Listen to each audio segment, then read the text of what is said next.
At siyempre 'no, muli binabati natin po ang lahat ng mga tao 'no, Happy Valentine's Day po sa araw ng mga puso. Pero ngayon isipin po natin bakit pa naging Valentine 'no? 'Pag tinanong kayo, "Ano po 'tong Valentine na 'to, ano po ba 'to, araw ba 'tong araw ng mga puso, may connection ba po 'to sa relihiyon natin, sa Catholic?" So baka tanungin kayo ng mga apo niyo, yung mga anak niyo, ano ba 'tong Valentine na 'to, bakit may Valentine 'no? Ito ba'y talagang araw lang ng mga puso, yun lang, 'no? At bakit 'pag tinanong ka, bakit nagkaroon ng Valentine's Day? Okay, so at least ngayon malalaman na natin, konting konting isama rin na lang natin 'no, para mas madali. Bakit ba nagkaroon ng Valentine's Day? Dahil ito po ay araw ng pagkamatay ni Saint Valentine, 'no? So si Saint Valentine po, siya po ay namatay exactly February 14, year 273.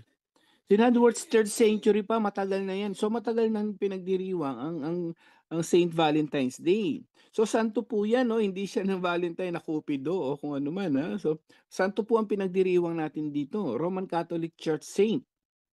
Roman Catholic Church saint, pero pinagdiriwang ibang sekta ng mga protestante. Wala silang idea, pinagdiriwang dito yung pagkamatay ni Saint Valentine's, ng Italy. May mga ano nagsisisi daw pare or sometimes sabi ng iba, obispo siya 'no. But, yun nga, basta't isa siyang clergy, ibig sabihin clergyman, ibig sabihin isa siyang lingkod ng Diyos, is either pare o obispo na. Ano ba nangyari dito? Bakit naging Valentine's Day? Bakit na anong koneksyon niya sa puso? So, magkakaroon tayo ng konting idea rito. Nung panahon po kasing yun, during that time, 230 plus, 3rd century kasi, no, may isang emperador na Romano si Claudius.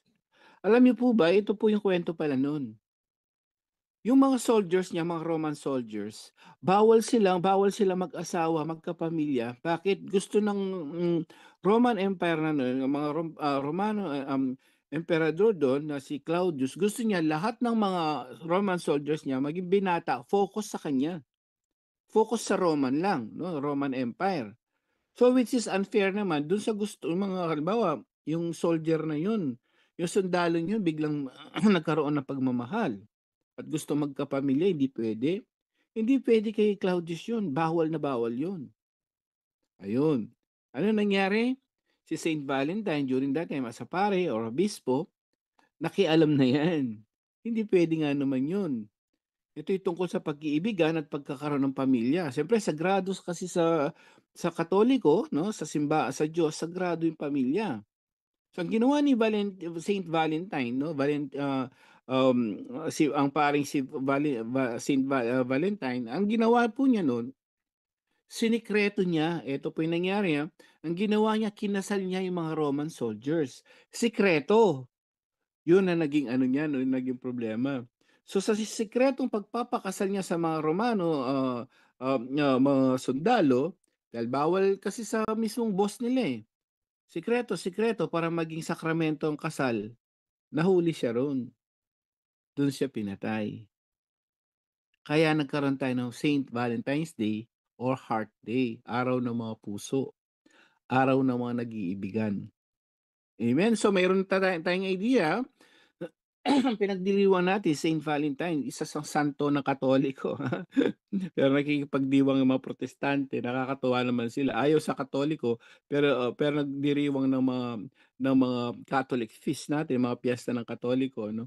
Yun po yung dahilan nun, kasi siya mismo 'no, gumawa ng paraan, kahit sikreto, kahit bawal sa mga emperador nun, mga matataas na opisyal sa Roman, sa Rome nun, nilabag niya yun. Talagang pinakasal niya. Dahil sa sagrado sa kanya siyempre magkaroon ng pamilya. So paalala po sa'tin sa pag-ibig po, sa pagdating sa ganyan, walang walang walang higit pa sa pag-ibig na tinuturo ng Diyos po, Huwag tayong gumawa ng sarili nating batas tungkol sa pag-ibig. Ito gusto ko. 'Di po pupuwede 'yun. Bagsak tayo diyan.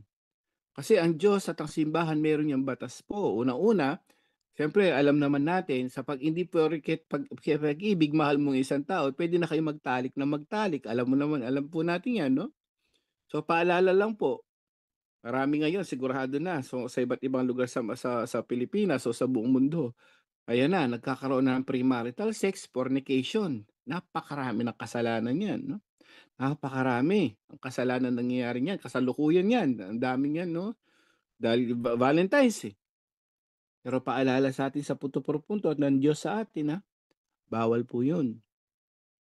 Bawal din yung mga siyempre civil marriage sila ngayon 'no, o mga live-in ngayon, abay natural Valentine's mahal mo, eh.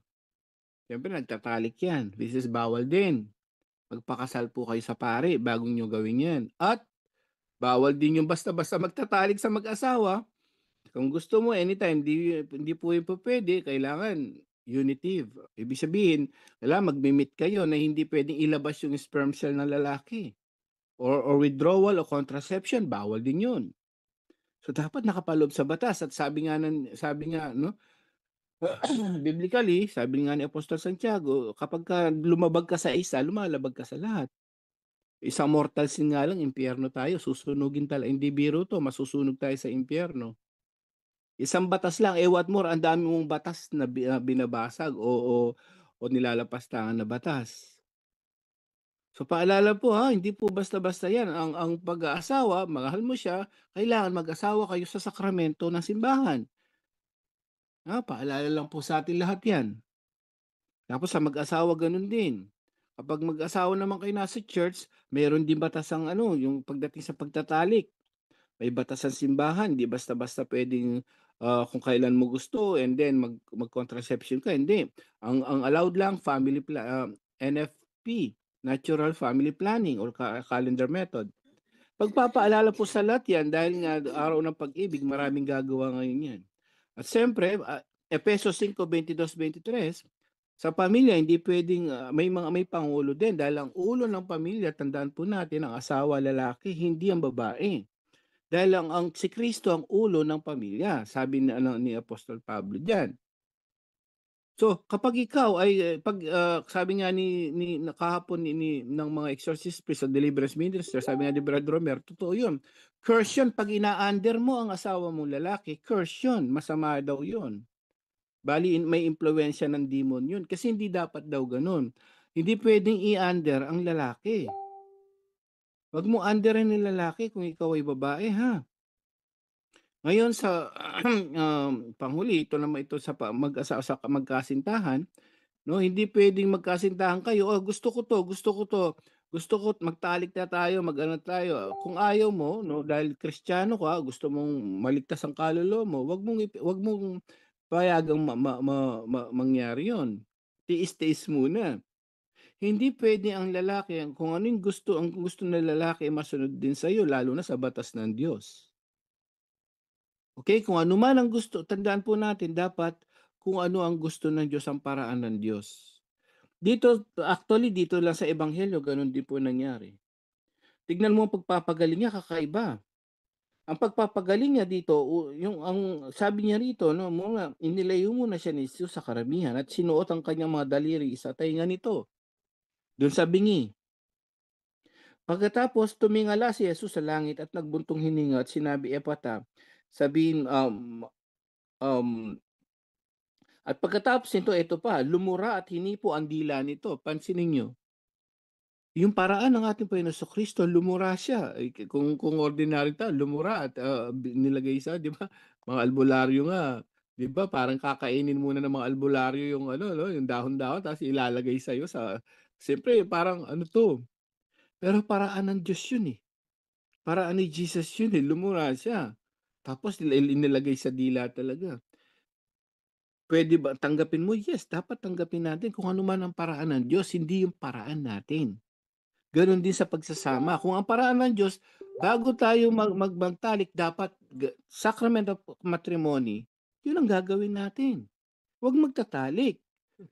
'Pag sinabing walang contraception, kailangan natural family planning po.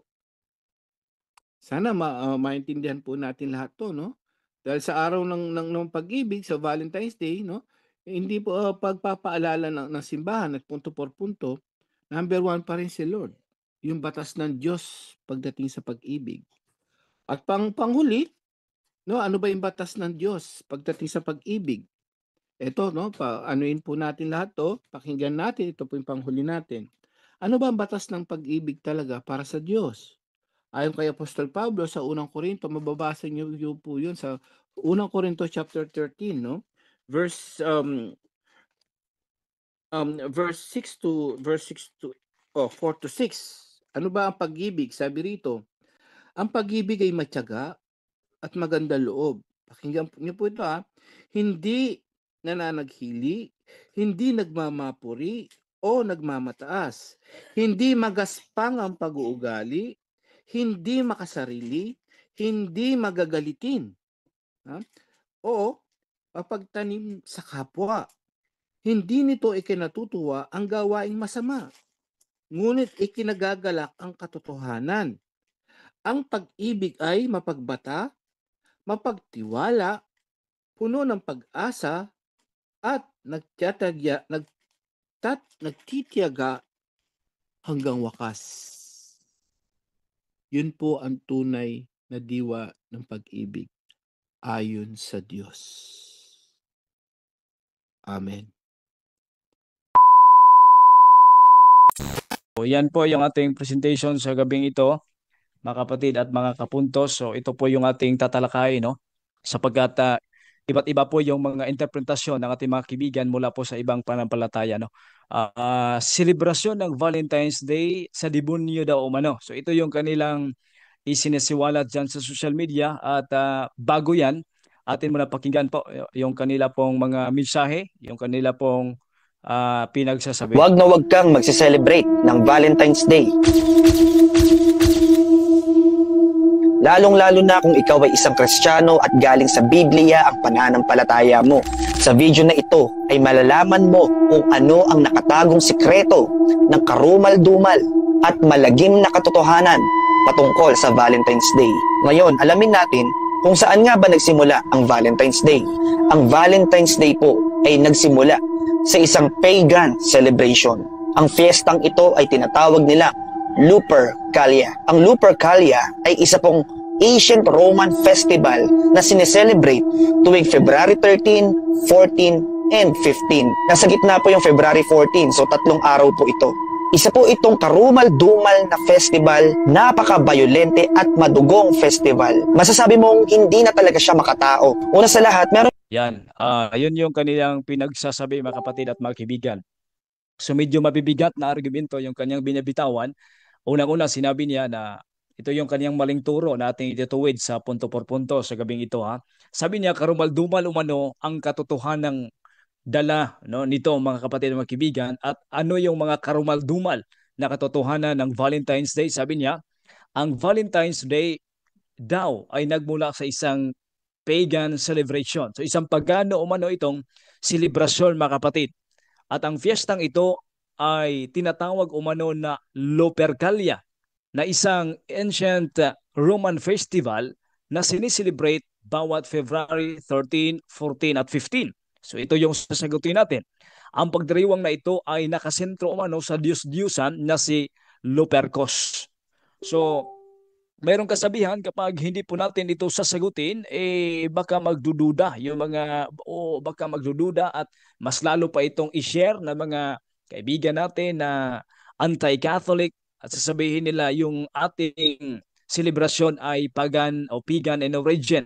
Itong celebration po ng Valentine's Day. At ang feastang ito ay atin umanong binigyang halaga itong Diyos-Diyosan na si Lupercus at ito tinatawag na Lupercalia sa isang ancient Roman festival.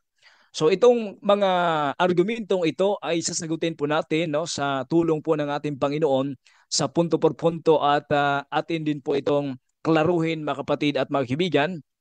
At una, sa ating narinig kanina o ating nadiskubrihan mula sa kaniyang sa kanilang mga paraan, no, sa pag-preach, mga kapatid. Una, walang tinatawag na sources na ginamit. Ano yung sources? Walang libro ni isang libro na ginamit na magpapatunay sa kanyang pinagsasabi. So kung walang libro, sabi nga ng ating mga kamputlos dito, ito ay opinion lamang. Ito ay misleading na opinion na kung saan kung pakinggan mo, mamislead yung publiko, lalong-lalo na yung mga Katoliko na hindi alam ano yung tunay na history sapagkat maling konklusyon yung kanyang ginamit at walang sources ni isa na libro na kanyang ginamit sa naturang akusasyon. Ano yung akusasyon? Ang akusasyong iyong Valentine's Day daw ay nagmula sa pagan celebration at ang sineselebrate ito ay Lupercalia na ibig sabihin ancient Roman festival na sineselebrate ito February 14, 13 at 15 at ang pagdiriwang ito ay nakasentro man o sa Diyos-Diyosan na si Lupercus. So dito, kung tatapusin nyo yung kanya pong pinagsasabi, no?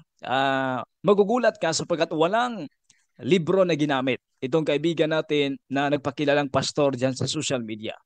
Hindi po yan salungat sa Biblia sapagkat sinabi na po ng banal na kasulatan na meron talagang mga tao na ganyan sila kung magpipreach. Sabi ni San Pablo sa Galacia 1:8, subalit kahit kami o isang anghel mula sa langit ang mangaral sa inyo na magandang balita na iba sa ipinangaral namin sa inyo, parusahan nawa siya ng Diyos. Sinabi namin ito sa inyo at inuulit ko ngayon. Parusahan nawa ng Diyos ang sinumang mangaral sa inyo na magandang balita na naiiba kaysa tinanggap ninyo. Hindi din po siya gumamit ng mga verses na makakatulong na magpapatunay na itong Valentine's Day celebration ay pagan in origin. Now dito tayo sa history. Sapagkat wala siyang ginamit na isang libro, so gagamitin natin itong historical evidences na mabasa po natin dyan sa internet. Ano ba itong Valentine's Day? Sinabi na po ito kanina no, ng ating kapatid na si Brother Angel at klaruhin lang po natin itong tinatawag nating argumento ng pastor na ito sa kanya mismong argumento at dito sa history. Ano yung sinabi dito? Ano yung Valentine's Day? Origins of the Valentine's Day. Mababasa po ninyo yan sa internet mga kapatid at mga kaibigan. Thanks to St. Valentine's reputation as a patron of lovers, he became synonymous with romance. In the late 5th century AD, Pope Gelasius I eliminated the pagan celebration of Lupercalia and declared February 14 a day to celebrate the martyrdom of Saint Valentine instead.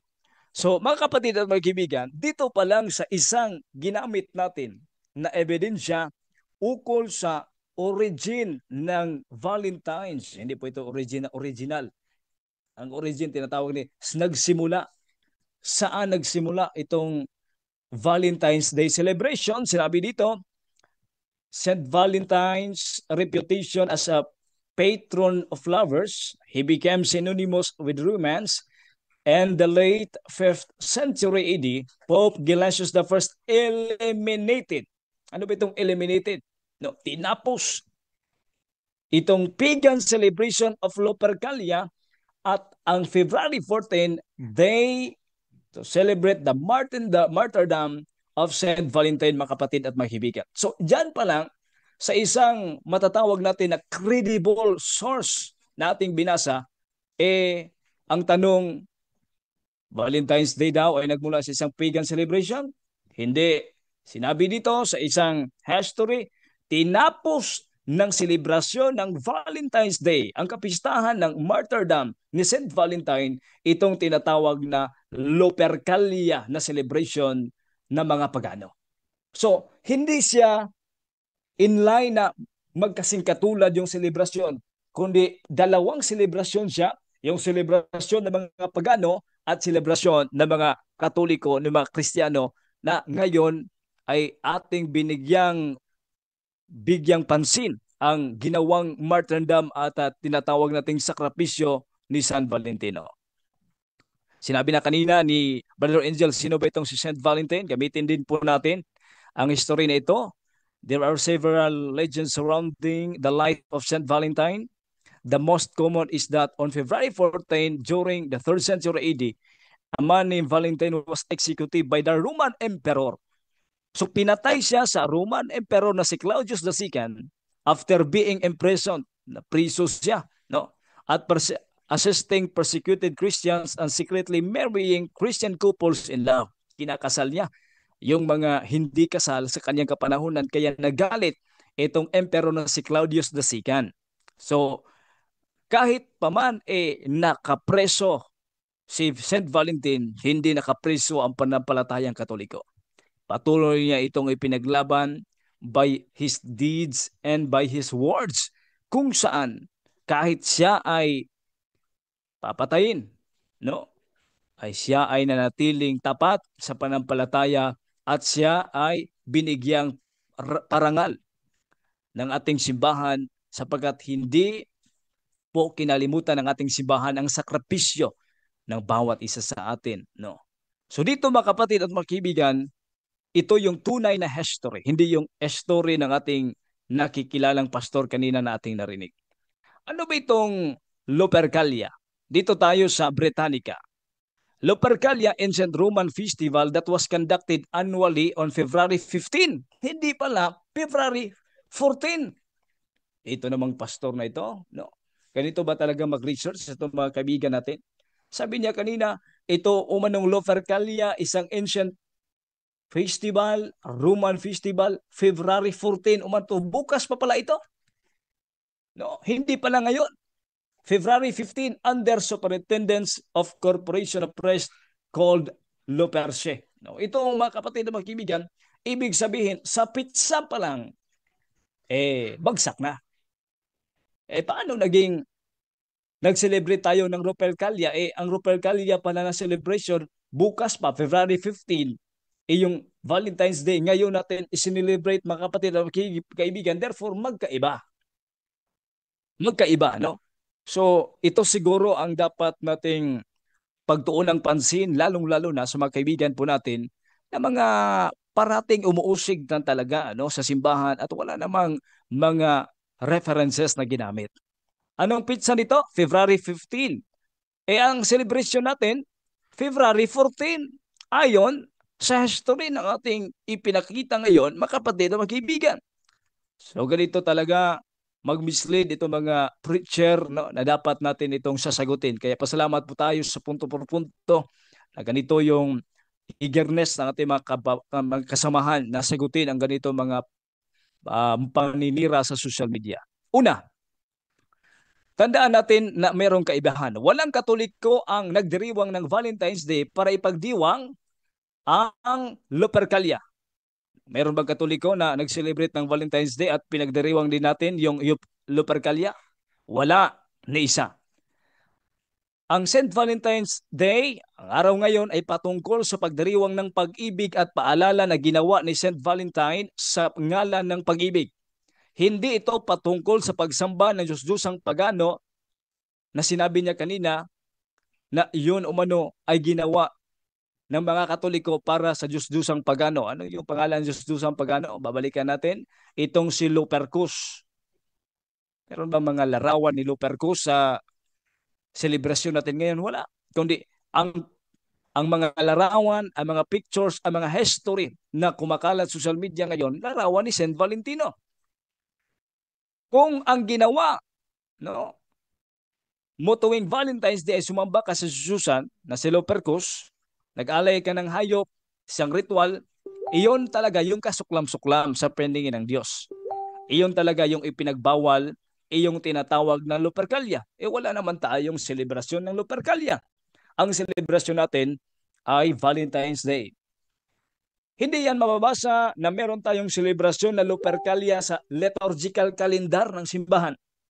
Hindi mo yan mababasa, mga kapatid at mga kaibigan. So magkaiba itong ancient Rome celebration at itong selebrasyon natin ng mga Kristiyanong Katoliko, mga kapatid, itong Valentine's Day.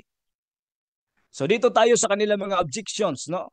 Atin itong babasahin, itong mga kanilang objections, mga kapatid at mga kaibigan, no? Marami kasi yung mga magsasabi na yung selebrasyon o umano natin ay remnants ng pagan custom, no? Itong pag-celebrate ng Lupercalia. Hindi po, no? Klarong-klaro po na sinasabi dito, there is no evidence of any link between St. Valentine's Day and the rites of the ancient Roman festival despite many claims by many authors. No? Maraming mga nagsasabing mga historian pero hindi talaga lumusot yan sa mga history na tinatanggap, mga kapatid, natin ngayon, lalong-lalo na sa mga historical books, kundi mga merely opinion lamang po yan. Wala po yung ebidensya na itong Valentine's Day ay in line ng Ancient Roman Festival, kundi magkaiba po. At tinapos natin, hinarangan natin itong selebrasyon ng pagan sa ating selebrasyon po ng Valentine's Day. Lupercalia survived the initial race of Christianity and but was outlawed. Ibig sabihin, banned. Ibig sabihin, tinapos. It was deemed unchristian at the end of 5th century. So, ibig sabihin, unchristian itong Lupercalia. When Pope Gelasius declared February 14, Valentine's Day. So, ito yung sources natin. Ibig sabihin, mga kapatid, binan ito ng panampalatayang Kristiyano. Pero sila, pilit nilang ipinapasok na itong selebrasyon umano natin ay kaakibat ng Lupercalia na selebrasyon, which is, mga kapatid, hindi po yan totoo. Wala po yang katotohanan base sa mga historical evidence. Tanong natin sa mga anti-Catholic siguro na dapat nilang sagutin. Una, saan sa history o standard references na ang Valentine's Day ay isang pagan tradition? Yan siguro yung sasagutin nila. Saan ba sa mga standard references o sa Biblia, kasi Bible alone sila na itong Valentine's Day ay isang pagan tradition o pagan origin itong Valentine's Day? No? Challenge natin lang sa kanila. Pangalawa, paano naugnay ang Valentine's Day sa paganism?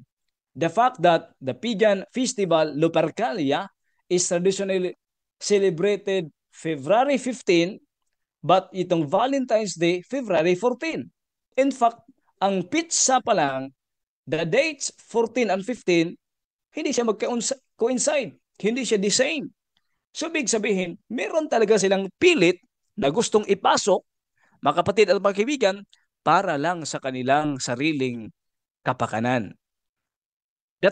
Hindi yung welfare ng buong pananampalataya na dapat i-preach, kundi welfare sa sarili lamang, mga kapatid, para siraan yung simbahang Katoliko.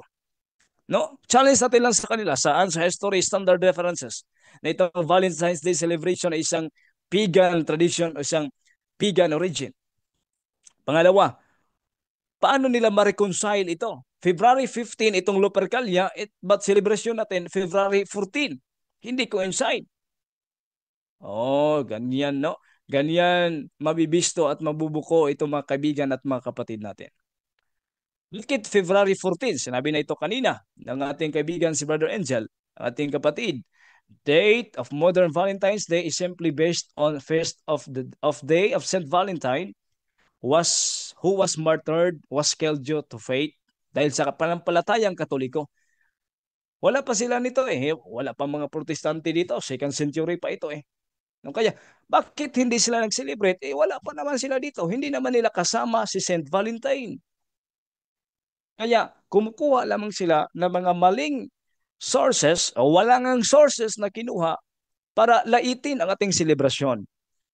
Pero mga kapatid at mga kaibigan, bakit hindi sila nag-celebrate? Kasi hindi nila kasama si Saint Valentine. Wala silang karugtong. Wala pa sila sa 2nd century. Ang nandyan sa 1st century, 2nd century, yung simbahan ng simbahang Katoliko. Kaya hindi sila makapag-celebrate. Napakasimple, no? Ng interpretasyon. Bakit wala silang celebration? Hindi nila kasama si Saint Valentine.